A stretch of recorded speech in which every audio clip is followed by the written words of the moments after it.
Welcome everybody to our virtual tall fescue field day. We're happy to have you joining us this afternoon. Today we're going to talk a lot about tall fescue and some different components associated with that. We have a couple of different people who are going to speak to you.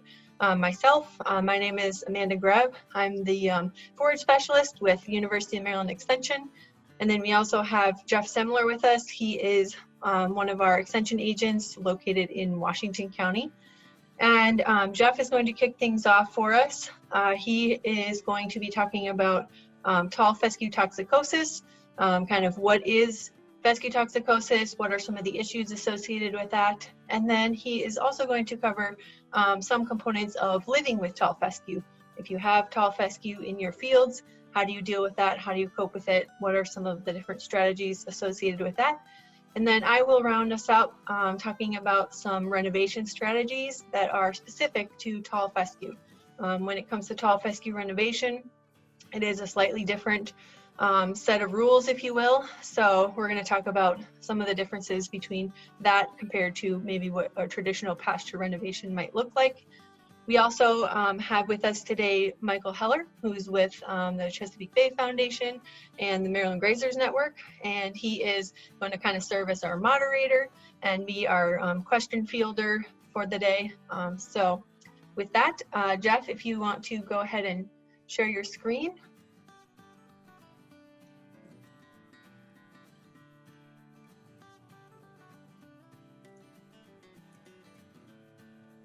All right, so is that looking pretty good? Yep, looks good. All right. So we're going to start out with basically what tall fescue toxicosis is and why my slide didn't advance. I'm not sure, but hold on here. Click on the screen where your slide is. There we go. Okay, see, look how simple that was. For those of you out there in the virtual land, I apologize. I'm running 3 screens because my camera is only on my laptop. So if I look pathetic, I am pathetic. So anyway, when we talk about tall fescue toxicosis, let's be clear, we're talking about the infected fescue, which is predominantly in our nation. It's Kentucky 31 fescue. I'll talk about that particular variety in depth in a little bit, but we're going to talk about the toxicosis first. And basically it has to do with the alkaloids that's contained in the plant. All the plant tissue has alkaloids in it, but the seed heads have the highest concentration of alkaloids. And those alkaloids are what cause the livestock to actually have what's called hyperthermia. So everybody knows about hypothermia because we all get, we freeze to death in the wintertime, but it's hyperthermia. So it's an elevated body temperature that is one of the issues. The alkaloids cause vasoconstriction.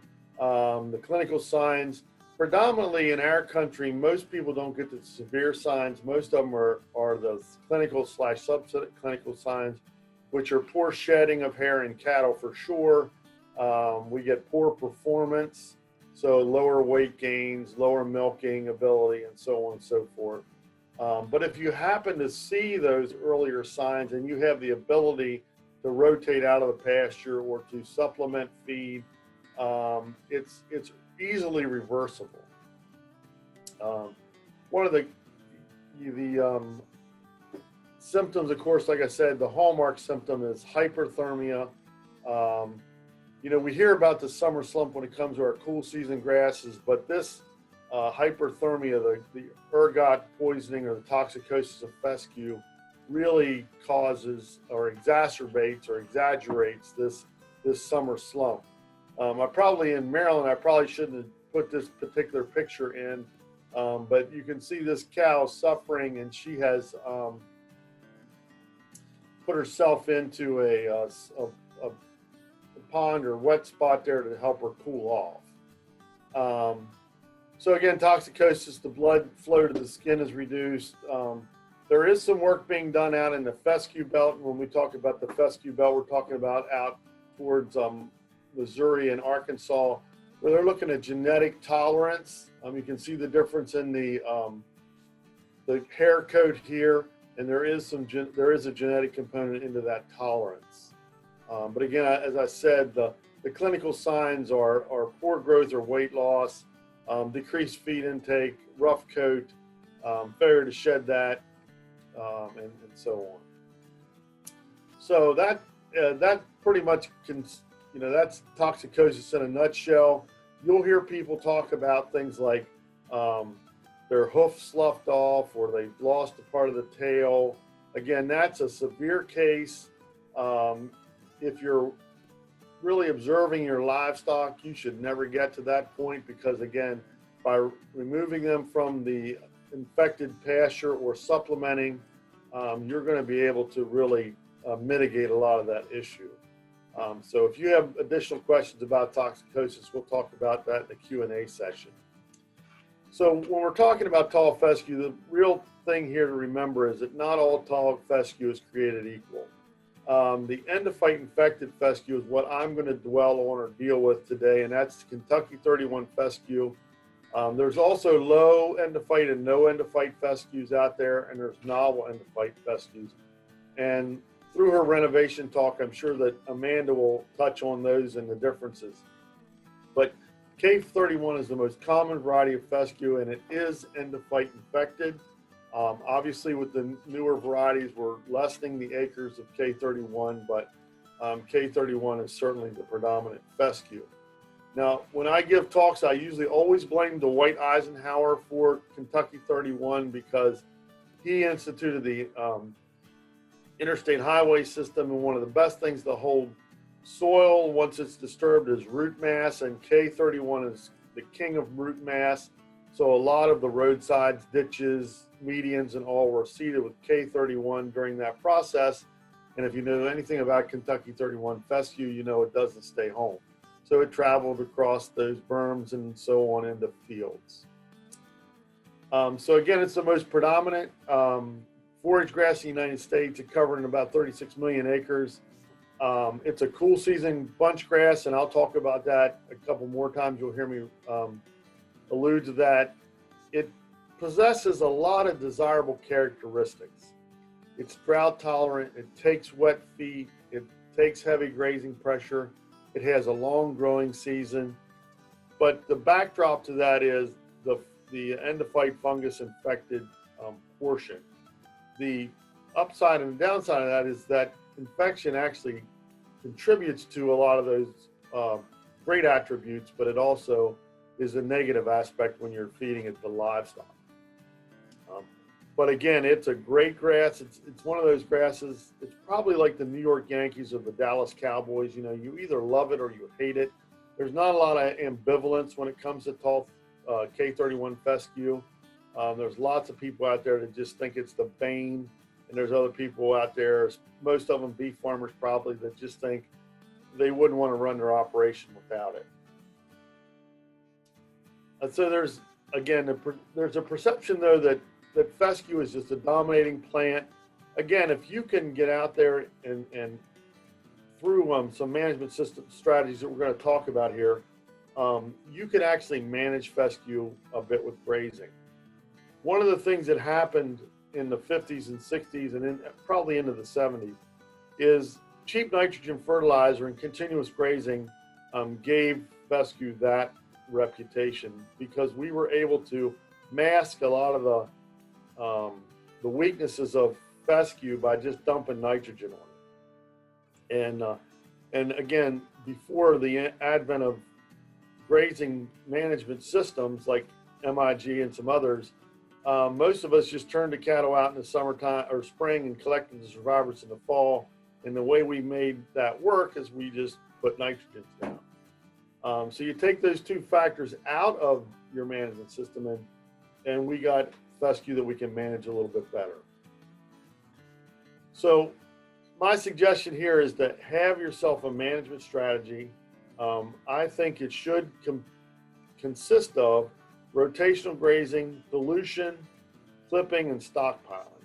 And I think stockpiling is one of the most undersold positives of K31 fescue. So again, it doesn't have to be managed intensive grazing, but there should be some sort of grazing management system. Whether you move your cows once a day or 3 times a week, or every third day, or every 5 days, or whatever it is, you should have a grazing system. It'll do a lot of beneficial things for your entire grazing system, including the plants that aren't K31 fescue. Most of us are very familiar with that pasture that has those big, especially this time of year, July, August, those big clumps of ungrazed grass, and then all the grass around it being grazed to the ground. In a continuous grazing system, those bunches are typically Kentucky 31 fescue, and everything else grazed around real tight is probably what I call white Dutch clover and bluegrass, because those are the 2 species that take that close grazing.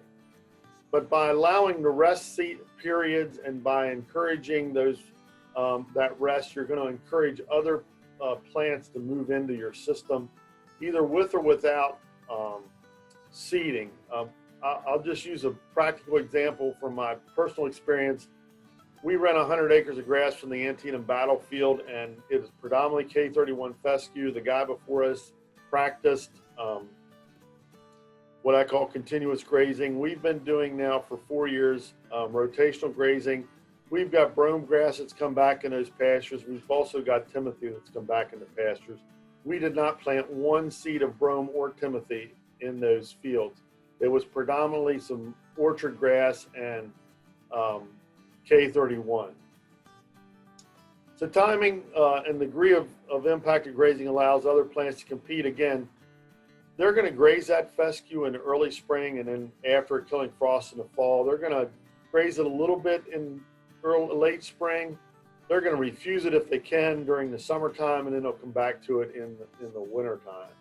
So again, by doing this, you allow species diversity, and species diversity helps dilute the toxins in the diet, because the cattle or goats or sheep aren't eating only K31, they're eating other species. And as I like to say, remember, dilution's the solution for pollution, or the solution to pollution is dilution.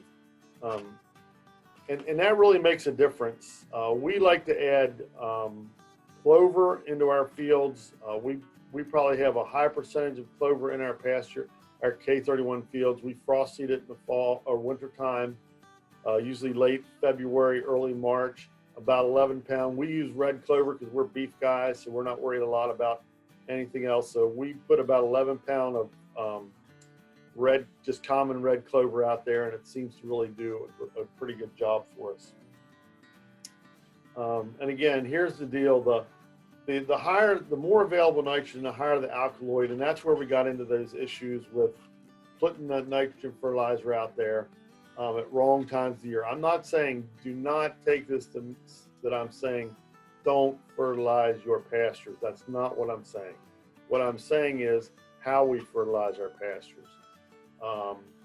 So again, I talked about using legumes in the pasture mix to supply a slower release of nitrogen. It helps to mitigate those spikes in toxicity. And of course, the legumes are highly palatable and very preferred by grazing animals. Again, using it will slow release and will obviously help. If you look to your the right of your screen, or at least of my screen, that's a K31 plant, and you can see around it is all the clover. Again, at this time of year, that clover is going to be very low profile because of, 1, the grazing of the animals, and 2, because of the cyclical nature of the way the legumes grow. As I said, seed heads are the most toxic part of the plant, and you can avoid seed head production, or you can mitigate some of the seed head production by aggressive grazing in the spring and then clipping after you remove those animals from the pasture. That will help keep down the amount of seed head production. And again, seed head production is an issue because those seed heads are where the highest amount of the alkaloid is contained. Later growths will mostly be lower in the toxicity, again, late summer, autumn, And again, I said clipping after your first rotation. Autumn stockpile, I think, is the biggest plus of this particular grass, and we'll talk about that here as we go on. So it's productive in the fall. It has its best nutritive value in cooler weather. It withstands a lot of freezing and thawing, and it maintains yield and quality and provides solid footing in the wintertime. K31 can take a lot of abuse even when you're feeding hay in a pasture and so on, and will come back the next spring. You'll think you may have stomped it out, but you will not have stomped it out. And as I always say, there are 5 good reasons for growing fescue. It's November, December, January, February, and March. Again, high traffic areas. Those calves in that picture are on some stockpiled fescue. The cows calved on that pasture, and the cows were doing pretty well on the stockpiled fescue. I've taken forage samples out of the field of stockpiled fescue, and it's tested as high as in the low 20s protein-wise, and it's been a very good forage for stockpiling. The way we manage stockpiling, I'll show you here in a second with this video, is we put we fall fertilize. So we fertilize late August, and we stay off of that pasture until after a killing frost. So we allow all that fall growth to accumulate, and we give them a little shot in the arm with the fertilizer, and then wait for a killing frost or so. About Thanksgiving, we turn our cows in, and we winter our cows on K31 as long as we can without supplementing with hay. Again, they're dry cows. They're not nursing calves or anything like that, so they're probably at their lowest nutritional demand that they're ever going to have in their life cycle. But that K31 will do that. Now, this particular video is one of our pasture fields. It is, if you can see that, that's K31 fescue. Hold on a second. Okay, so that's K31. There's some orchard grass in there. You'll see some brome grass as well. And when I get down to it, you'll see a little bit of clover as we get through it. But this pasture field was fertilized about the middle of August with 50 pounds of nitrogen. And then we've had some subsequent rains, or we've been blessed with some subsequent rains here. And as you look down through that, you can see the clover down in there. Again, some of that's white Dutch clover. You saw the seed heads, but there's a lot of red clover in there as well. And we rotate our pastures. The cows aren't on the pastures for longer than 5 days. I know that's not ideal. I'd like to move my cattle quicker, but because of rocks and trees and other things, I can't make my paddocks quite as small as I like to make them. But nonetheless, that's one of our strategies in moving our cattle. So basically, just the final thoughts is no one size fits all management scheme. You need to make it work for you. I'd highly recommend rotational grazing, especially if you've got K31 fescue. I recommend rotational grazing regardless of species you have, but you're really going to make things hard on yourself if you don't practice rotational grazing and you have a lot of K31 fescue. Again, clipping, we do it for seed heads, and we clip high, and I recommend clipping high. Leaving 6 inches of aftermath or more wouldn't bother me a bit.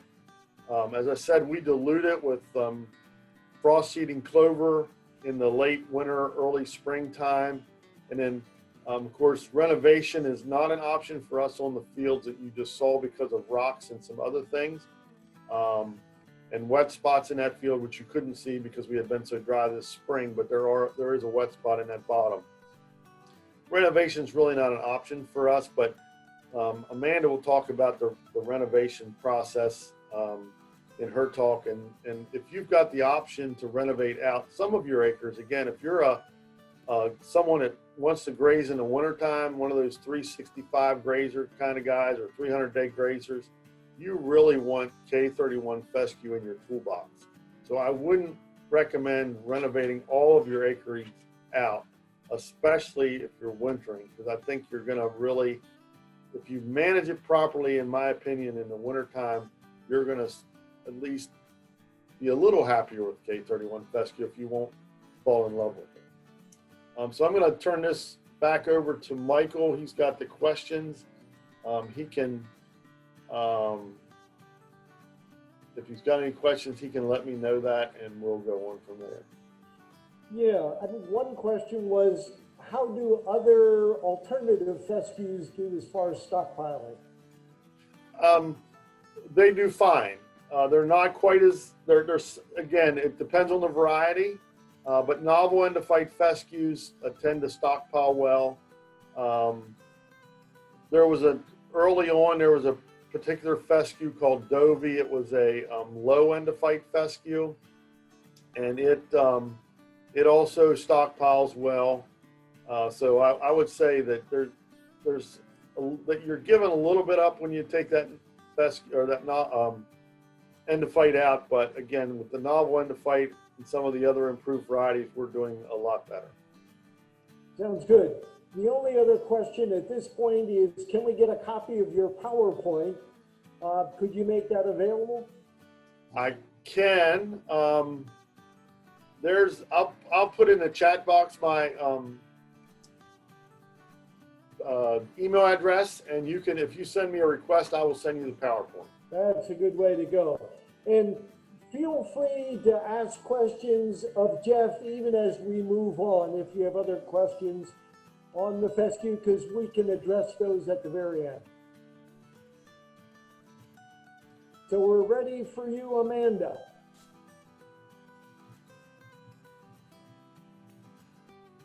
All right. So I'm going to be talking about kind of the other end of the spectrum today than what Jeff was talking about. He was talking about, making use of the fescue that you have in your fields. I'm going to be talking about if you make the decision to renovate, the best strategies to go about that renovation process. Like Michael mentioned, if you have any questions as we're going along, feel free to put those in the chat. We'll have some time at the end to answer questions and also, do any Q&A or discussion if people have additional things that they want to talk about. All right, so let's get into it. The first question that, you might ask when you're thinking about fescue renovation is the renovation worthwhile? I'm not going to talk quite as much about economics today as I am actually the renovation process. But in a nutshell, what you really need to do is weigh the renovation costs and time against the potential benefits resulting from increased production. So, that might look something along the lines of costs like spraying, planting a smother crop if you're going to use one, seed expenses for that smother crop, and also for the new forage that you choose to plant, any opportunity costs, which basically means time that you're not able to utilize that field while it's going through the renovation process. But those are, balanced on the other end of the spectrum by some benefits. We know that getting those cattle off of that toxic tall fescue, especially at certain times of the year, helps improve things like weaning weight, breeding rate, improves daily gain, any medical expenses if you may be treating those cattle for different things associated with fescue toxicosis. Those are all benefits, and some may be obviously, more visible than others. If you really want a good resource on some of the economics behind renovation and determining, if renovation might be a worthwhile thing for you, I encourage you to look up, this is a video on YouTube. It's titled Profitable Animal Production. It's part of a series of tall fescue renovation workshops that are put on by the Alliance for Grassland Renewal. And this video in particular focuses really a lot on the economic side of things and weighing those costs versus benefits and looking at the time it will take you to, pay back on your investment if you decide to do some renovation. So I just wanted to throw that out there as a potential resource. So before you get into the renovation process, it's of course really important to plan ahead, right? We need to use proper planning to make sure we're going to be doing this correctly, because it is an expensive and a time-consuming process to undergo some of this renovation efforts. So we know that it's really hardly ever feasible to renovate all of your acreage at once. So, like Jeff mentioned, consider renovating a portion of the pasture. Start with maybe a quarter of your pasture area and choose to renovate that into something besides the toxic tall fescue. This can, of course, reduce the costs and inputs associated with renovation and also can have some benefits. So they've done research over in Arkansas that showed that even with converting a quarter of the acreage to a novel endophyte fescue rather than a toxic fescue, they had complete recovery of the breeding rate on those cattle. They were able to use that portion of the acreage to graze those cattle at times of the year when they were breeding, and that alone was enough to help that breeding rate be increased and maintain the same weaning weights as they were before. Other things to think about are, if you're thinking about renovation, what pastures are you going to choose, or what should you renovate first? Of course, choose pastures that are maybe thin, more unproductive, have a lot of weeds that have overtaken them. A pasture that maybe needs some renovation anyways might be a good candidate for doing some of these renovation steps. Also, pastures that might be being used to house any of your breeding animals. We know that, the toxic endophyte has a lot to do with, things like weaning weight and pregnancy and those kinds of things. So using these on areas where you're going to have those breeding animals grazing, especially during the breeding season, will be a good option. And then the other thing to think about when you're doing your planning and planning ahead is that it does take a while to correct things like soil fertility. So, it can take, 6 months up to a couple years to really actually correct soil pH especially. This is somewhat dependent on the type of lime that you're using on your soil, the particle size of that lime, but it really does take a long time, especially if you're doing this under a no-till seeding. So on the figure on the right, you can see, some different particle sizes of lime that was used on soil down in North Carolina. And they looked at the amount of months after liming it took to actually raise that pH. And for some of the more fine particle size lime, they had, anywhere in that 6 to 10 or 12 month range before they really saw some of those increases in pH that they were looking for. With a lime that has a little bit more of a coarse particle, it was even longer, a year to a year and a half really before the pH even started to increase at all. So it does take time. And it is investment, but it is something that's really important. If you're going to be doing this renovation process and you're going to be going through all of these steps, you really need to make sure that you're doing things properly and planning ahead. So here's kind of what I would say are the normal steps in a pasture renovation process.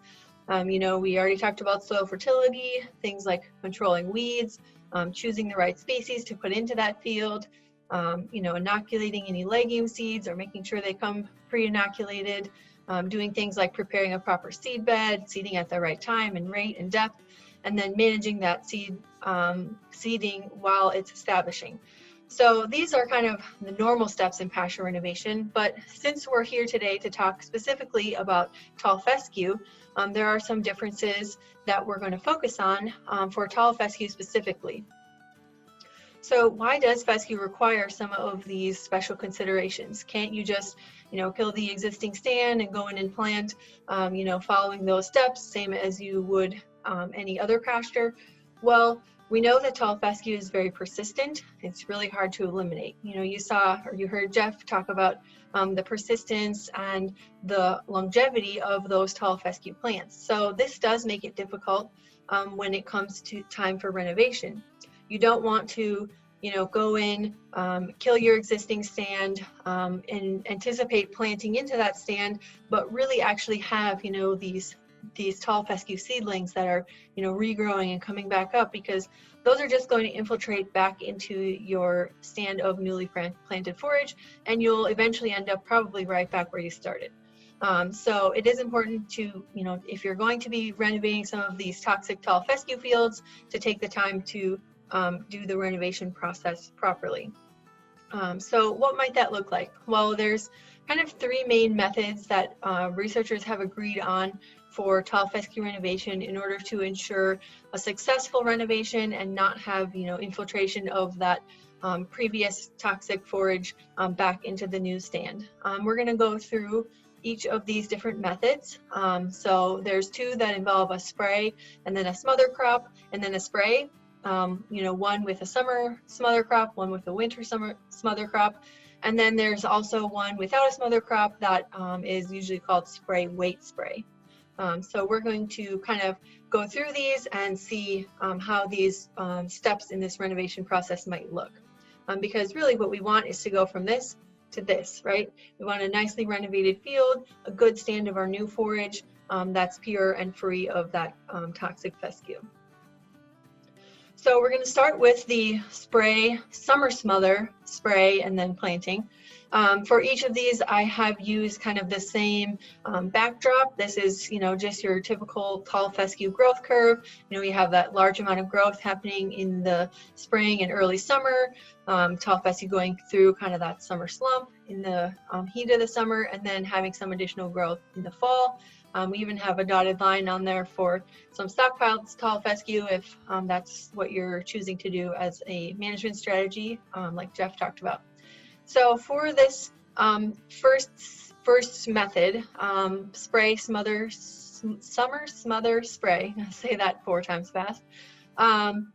The first step is to spray. So you want to spray to kill the old stand or the existing stand and any weeds that might be present. You're going to be doing this, sometime in that kind of springtime season. But really the important thing is you want to spray before you get any viable seed production from that tall fescue plant. You heard Jeff say that the seed head is what contains the highest concentration of that toxic endophyte. So if you are letting that existing stand go to seed and drop viable seed onto the soil, you're already setting yourself up for failure because you're allowing some of that seed to be in the seed bank where it might have opportunity in the future to germinate and reintroduce the toxic plant. So it's important to do this. If you're not going to be able to spray before viable seed production, that's when something like a clipping to eliminate those seed heads and prevent that from going to seed would happen. The next step would be to plant your summer smother crop. So, this can be any of our, usually some of our warm season annual forages, like a pearl millet, Sudan grass, sorghum Sudan grass, any of those kind of warm season summer annual forages work really well for this situation. And the added benefit is this smother crop allows you to have something for the livestock to graze or for you to harvest for harvested forage. One consideration for this smother crop is you might want to consider planting at a slightly lower seeding rate than you would otherwise or normally. And this is because, you kind of want a few of those fescue plants that have survived that first round of spraying to actually start to grow back because those are the plants that you really want to eliminate in your next step. So one thing to consider is, planting at just a slightly lower seeding rate so that you do allow those surviving plants an opportunity to start growing again. The third step would be the second round of spraying, which will kill any of those escaped, re-emerging fescue plants, any other weeds that may have come in, and then as well as getting rid of that summer smother crop, which hopefully you have grazed or harvested at this point. It's important to manage the residue from that smother crop. So, you're going to want to either graze it or harvest it or, follow those steps for proper seed bed preparation so you're not planting into, a fully growing crop of pearl millet or whatever you planted. The next step then, of course, would be to plant your either novel endophyte fescue or whatever other desired forage that you're looking to plant, whether that's orchard grass, brome grass, timothy, what have you. That would be the time to plant that. And you can see that this kind of sets you up for that optimal planting window. Here in the mid-Atlantic, that usually kind of falls in the rough range of mid-August to mid-September. So right around this time of year is a good time to be planting those cool season perennial forages. So that would be the time to plant that afterwards. Okay, we're going to change it up a little bit and look at the other option for smothering. So spray, winter smother, spray, and then plant. This is a slightly longer process. You'll see why. But it starts with spraying instead of in the spring, actually in the fall of the year. So the fall would be the time of the year that you're killing that existing stand of toxic tall fescue, getting rid of any weeds that might be infiltrated into that stand. You'll follow this spraying up with a winter smother crop, which, you know, any of our winter small grains usually work pretty well for this. You know, we have wheat, barley, triticale, any of those small grain species work fairly well for this. You should hopefully be able to get some forage production during those fall months, and then those winter species should grow back and produce some more additional forage that following spring. One thing I will mention is it's generally recommended in this case to avoid using annual ryegrass for this winter smother crop, only because annual ryegrass is such a prolific seed producer. It grows really rapidly, establishes really rapidly. It can be a really good annual forage, but it does produce a lot of seed, and that will all be going into the seed bed and, you know, out competing when you want to be planting your perennial forage into that. The third step will be a second spray, which will happen in the spring or late summer, you know, depending on which crop that you choose to plant for your winter smother. You know, whatever time of year is appropriate to finish that that harvest. This will kill not only that winter smother crop, but also any escapes or weeds that may have come up during this renovation process. Here's where this second strategy has kind of two different options within it. You can, depending on when that winter smother crop finishes, you can choose to just you know, let that field go fallow for a period of time and then plant back into that, or you can choose to plant a second smother crop and use one of those summer annual species, kind of like in our first strategy, to follow up that winter smother crop with a summer smother crop. Again, you know, pearl millet, Sudan grass, any of those warm season annuals work really well for this. And the reason is you really want to be doing these cool season perennial establishment plantings in the fall. So we're trying to get through that summer season, maybe produce some good summer forage, and get into those that optimal time window for planting our cool season perennials. So you'll have to again, you know, kill out that smother crop and manage any residual that may have come up from that. You know, follow the steps for preparing a proper seed bed, like you would for any forage planting. And then finally plant our either novel endophyte fescue or our desired forage. So you can see that this process takes a little bit longer. It's a little bit more time in between the initial spray and when you're actually going back in and planting your perennial forage. But some people have found that they really like doing several rotations of these annual species. We'll talk in a little bit why there might be some benefit to this. The third method is spray weight spray. So this one is the one that doesn't involve any smother crop. Again, you really want to prevent that viable seed production from our tall fescue in that in those spring months, because you want to prevent those seeds from going into the seed bed. So really in this situation, you probably want to start by clipping those fescue pastures prior to that seed production phase, so that you're preventing them from putting that seed into the seed bank for your future planting.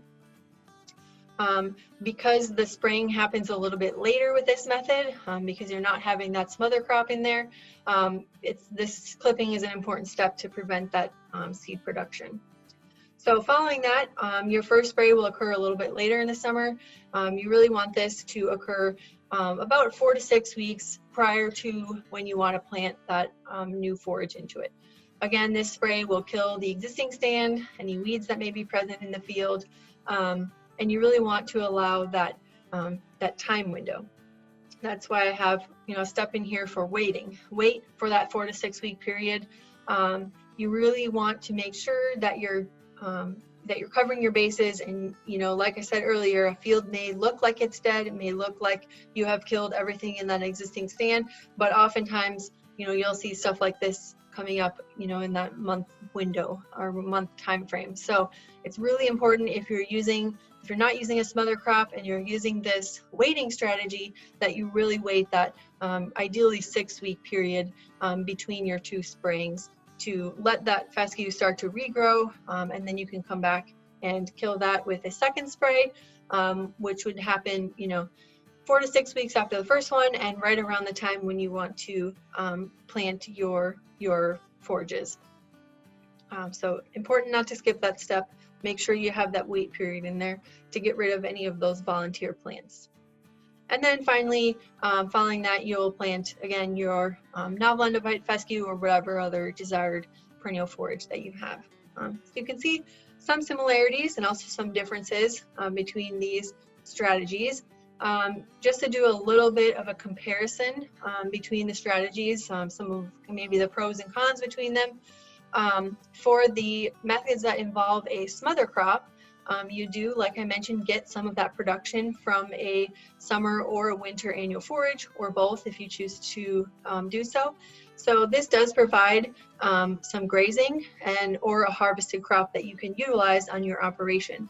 If we look at that, typical cool season grass growth curve, these smother crops are providing some forage, maybe during that summer slump, during that late fall or really early spring, kind of overwintering months when we might want some additional forage that we're able to use on our farm as another forage crop for our livestock. Here is actually a photo just to give you a little bit of a visual. This is some Sudan grass that we planted at one of the university research stations this summer. So this just kind of shows you that you can get a lot of good yield and good quality forage from those smother crops. And those smother crops can also be used to help with other things, like maybe helping with some soil health principles. Some of those smother crops, depending on which you choose, can have help with alleviating compaction in the soil, increasing nutrient uptake from deeper in the soil profile, increasing the organic matter of that soil. You can use these smother forages or annual crops to not only provide high yielding and good quality forage, but help with some of those health components while you're going through this renovation process as well. Just to give you a little bit more of a visual on what maybe one of those summer annual crops might look like, here is that same Sudan grass stand that was being grazed by the dairy heifers at the research station. You can see the amount of forage that was produced from that Sudan grass. And this first half of the video was when we put the cows into this portion of the field.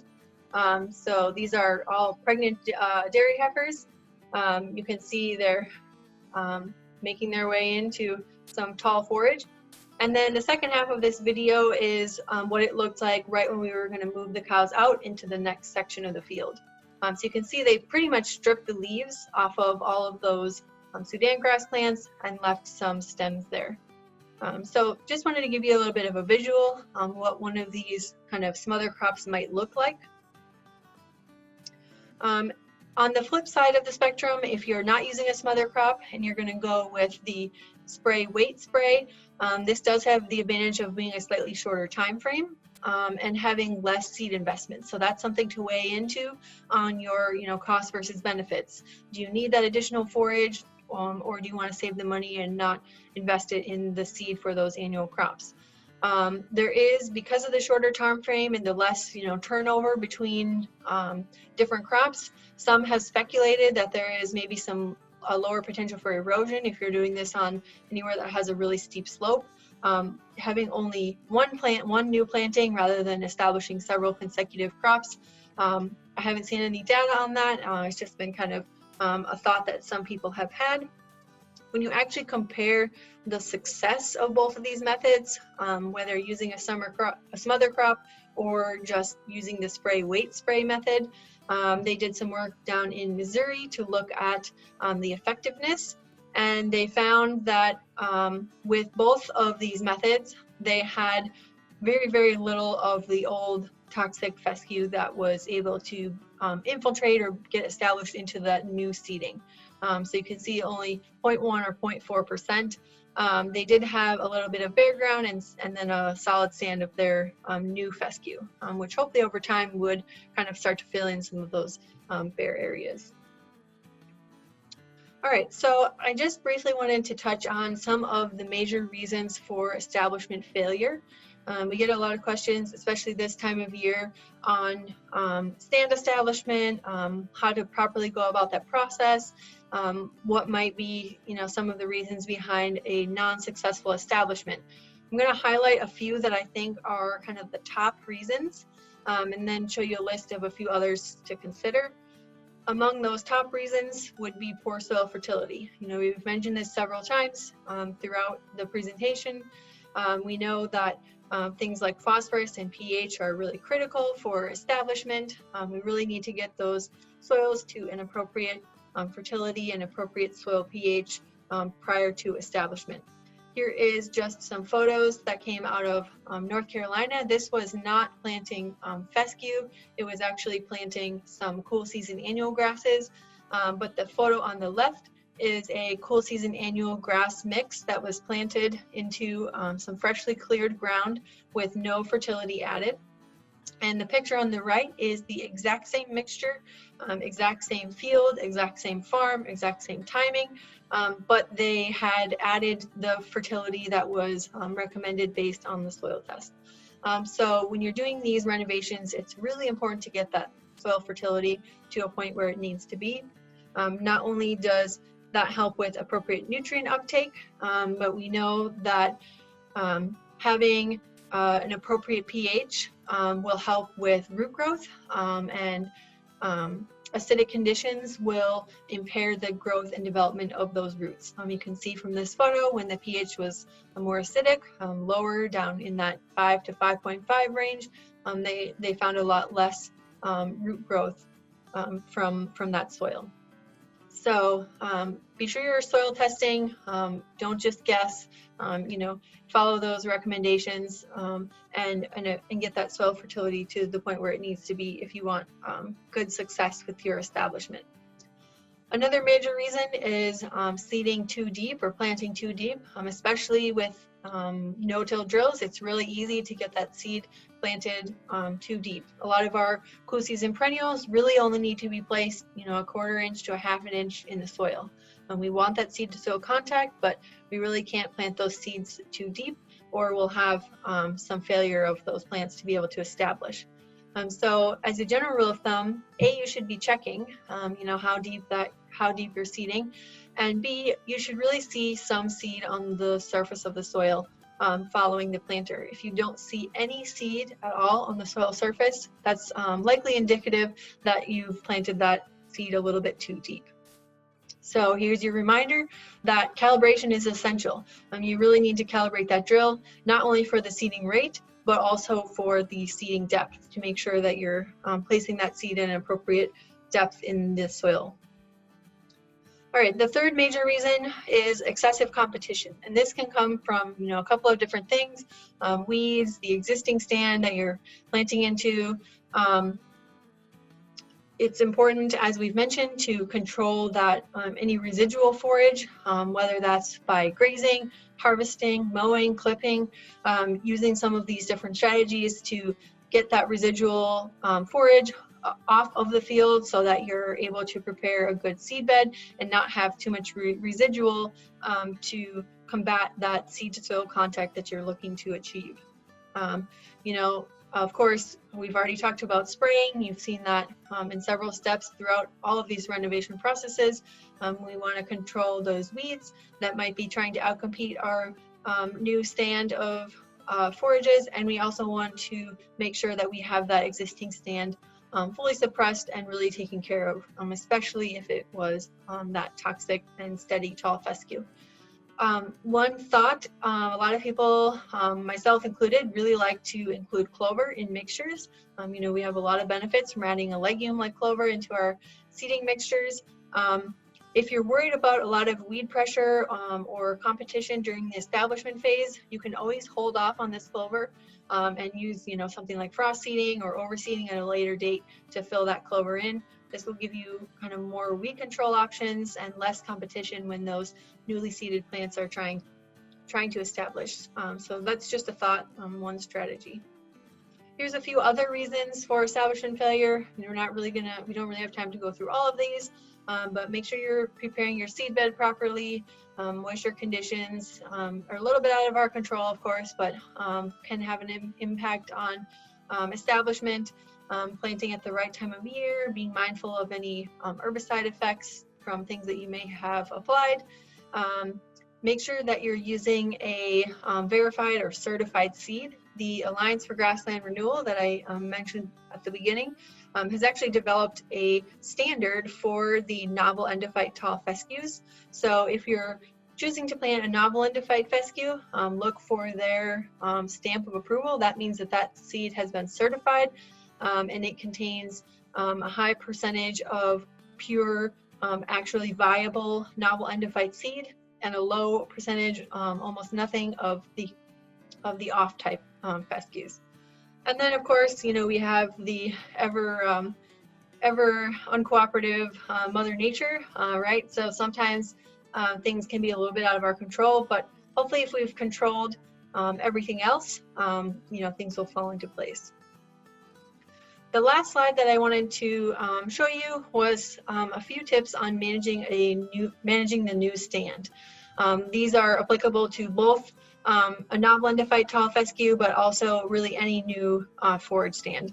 It's really, really important that we're not overgrazing that new stand, that we're using those good grazing management practices, at all times, but especially during that establishment year.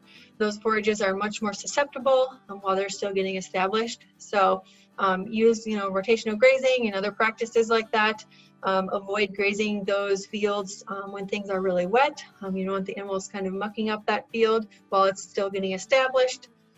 Another option is you could consider, if it's possible for you, or if you have the option to do so, hang it for the first year. This will, mitigate the effects of those animals.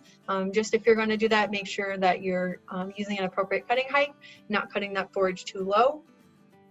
And then finally, be mindful of, keeping that field clean. You've gone through a lot of effort and a lot of time and investment in establishing a new stand that's not the toxic fescue. So, things like not feeding hay that has seed heads from toxic fescue on the new area, on the newly seeded pasture. You don't want to, get seeds from that toxic fescue back into that area.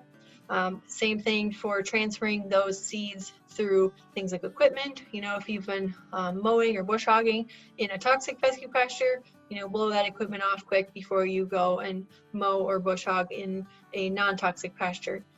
They've actually looked at the transfer of infected fescue seed through livestock, and they have shown that they can transfer some infected fescue seed through their livestock feces, but it really only is 2 days or less. So this is maybe something to consider. You might not want to move your animals directly from a toxic field onto a non-toxic field, but this really is only applicable if those forages are in that seed head or seed production stage. If there's no seed heads, there's no seed that those livestock are able to ingest, then of course you're not going to have any transfer.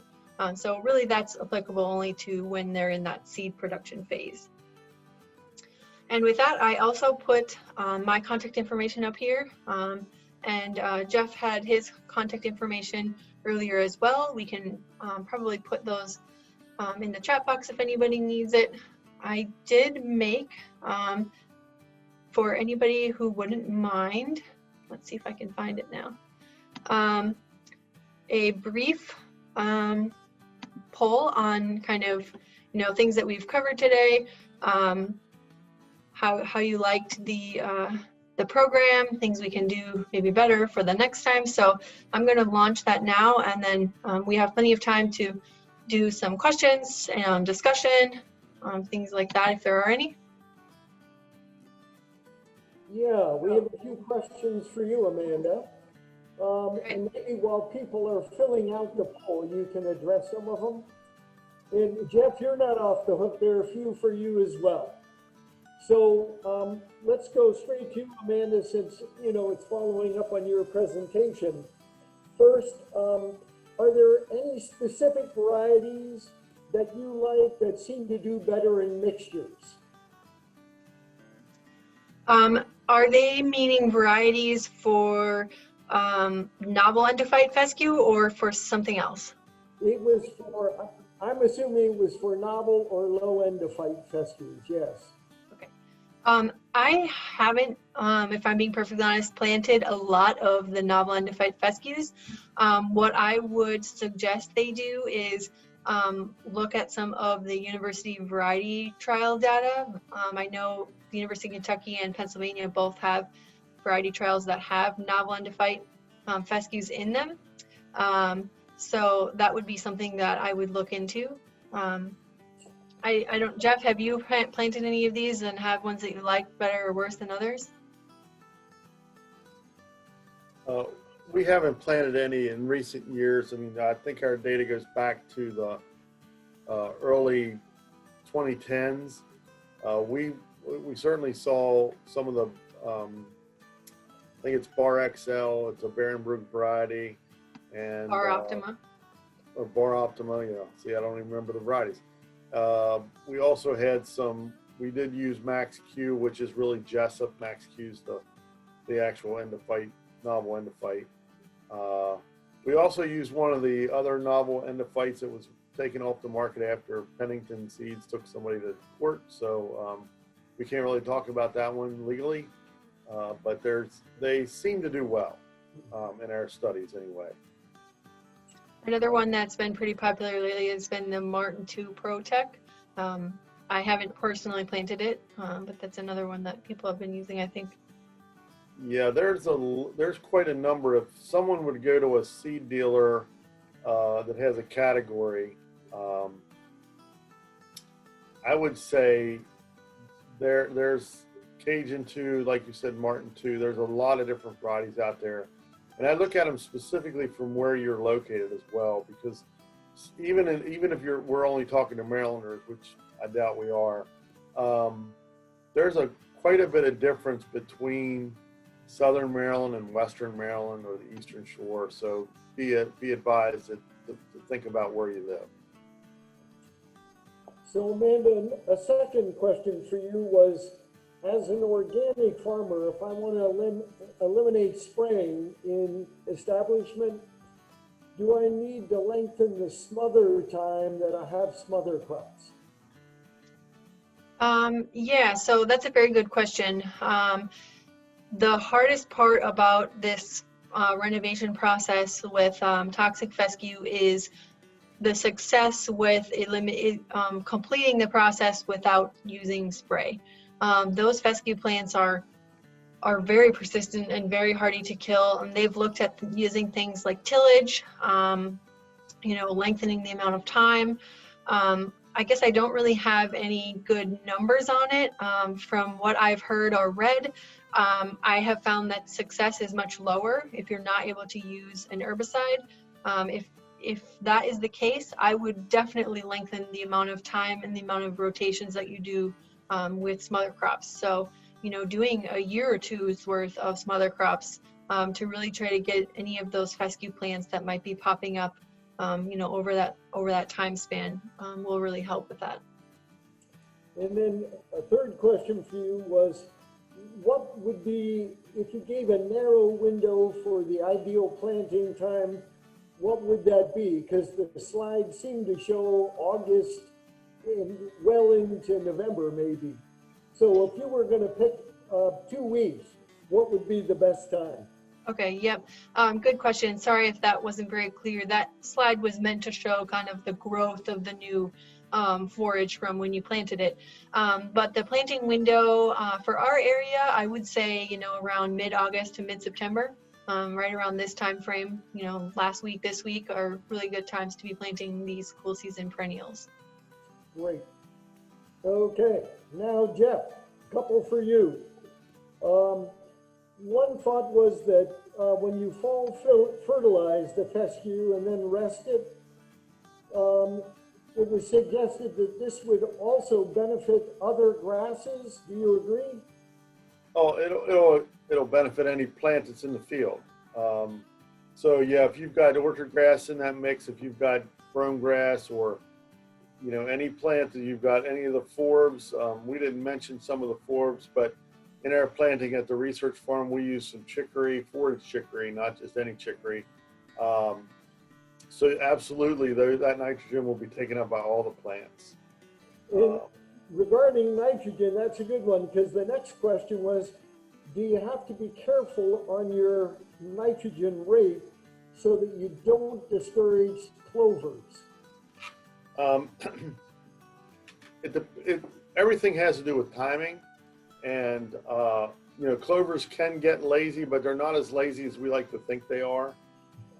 The other thing is when it comes to nitrogen, you have to rely on your nutrient management plan if you're in the state of Maryland.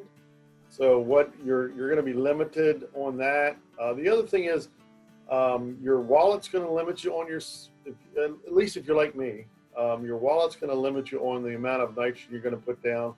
But quite frankly, you don't want to put down any more than the plant can use at the time, because as we know, nitrogen is the most volatile nutrient in our toolbox. And when we're talking about day length getting shorter in the fall, and whether we have moisture or not moisture, 50 pounds is about all I would recommend to put down in the fall when it comes to nitrogen. Again, that's my advice to you, and it's not just my opinion, but that would be one of the things that I would think would be the best. And then this question I'm going to read, because I'll let you interpret as you will. Question for Jeff. Can you comment on ways to mitigate the alkaloid effect on animals, especially red clover? I love red clover in a pasture. I would recommend, again, if you've got a fescue pasture, it's great because you can graze it real hard in the wintertime. Just graze it as hard as you want, and then come in late February, early March, depending on where you are in the climatology zones. And I would recommend spending on 11 pounds of common red clover. If you want to buy more expensive clover, I'm fine with that too. I would really like to see our stands get to about 40% clover. I know a lot of livestock producers get really freaked out about clover, and they really tend to be afraid of it. New Zealanders say we're chickens, we're scared, we should be using more clover than we use. You can decide what side of the fence you want to land on, but for me, the fact that clover is a very palatable plant, it's very nutritious, and it's going to be preferred by the grazing beast, is going to dilute that alkaloid in that fescue, especially when you get into that latter part of the springtime, that late May to mid to late June area. Again, I know the red clover is going to be seeding or putting blossoms out at that time, but I love red clover as a companion plant. We plant it in my personal life, in our professional life, in the plots that Amanda and I manage at the research farm where the lambs are grazing. We have red clover in there. I just think it's a great forage for that purpose, and a lot of other purposes, but certainly a great clover or a great species for that. And then, I would add to that. I think I just saw the comment, which is what I was going to add to that. Anyways, they've also done some research showing that red clover can actually, to some extent, counteract the vasoconstriction of the toxic tall fescue. They're looking into kind of the compounds behind that. I might have to, pull up the research to look into it further, but there is a lot of interest looking into red clover and its ability to kind of help counteract those effects of that blood vessel constriction. So you're right about red clover doing that. So Amanda, do you want to mention the survey for Dan Reed? Yes, I put the link in the chat box, but basically we have Dan Reed here today with us. He's from the University of Maryland Center for Environmental Science. He's on the call, so if anyone has questions for him, feel free to put those in the chat box. But basically he's trying to survey attendees of different events throughout the region to understand how their experiences basically with best management practices when it comes to soils, pasture, etc., in order to kind of help them and the university as a whole inform us for future messaging and outreach and things like that. So it's just a really short Google form. I know we're probably over surveyed these days, but these types of things are really helpful for us from the university standpoint to help design effective programs for you all and help make things as informative as we can. So see that link for that, and if anyone has questions, he is here today too. Michael, one other comment. I noticed up a little bit, there was a question about seed heads and subsequent clipping. Basically, it's going to be that there's lots of reasons to clip pastures and there's lots of reasons not to clip pastures. One of the reasons to clip pastures for us, if you've got Kentucky 31 fescue, is to get those seed heads and hopefully before they set hard seed. That's going to be different depending on where you are in the world, if you will. But you can go out and test those seed heads by just grabbing them and checking for hard seed.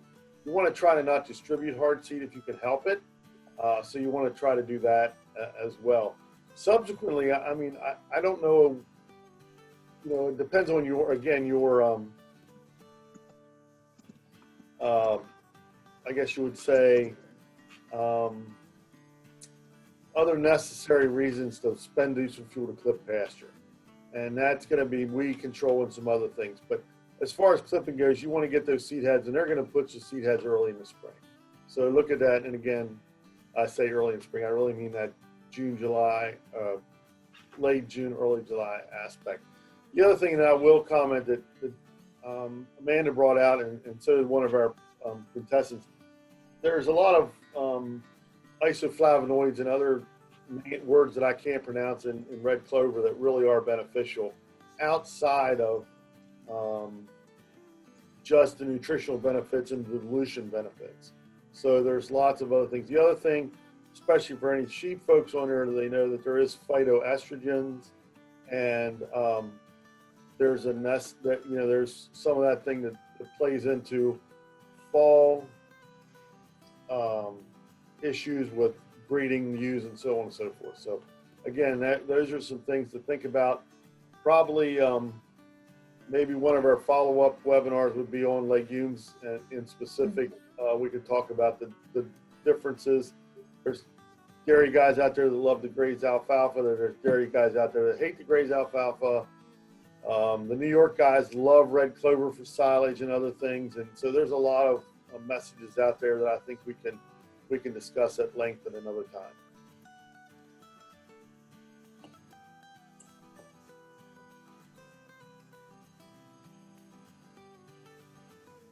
Well, there are no more questions. I encourage you to go to the survey. Do you have any final comments, Amanda?